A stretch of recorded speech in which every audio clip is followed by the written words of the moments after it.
Hello everyone, this is Amy. Within 5 minutes of meeting someone new in Korea, you will be asked a question that feels intensely intrusive in the West. How old are you? Before you take offense, realize this is actually a search for social harmony. In Korean society, age serves as an initial reference point used to navigate daily interpersonal dynamics.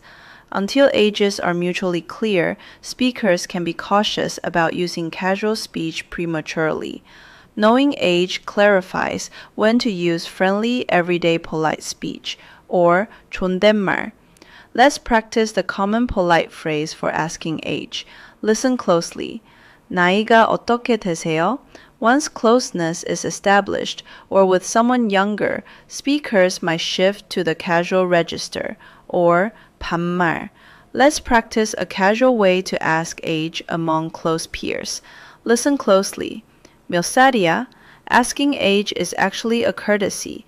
It signals that the speaker wants to calibrate their vocabulary perfectly to avoid any unintentional impoliteness and ensure you both feel completely at ease. Subscribe to Bisset Study Abroad to unlock the next social code. Stay smart, talk happy. See ya!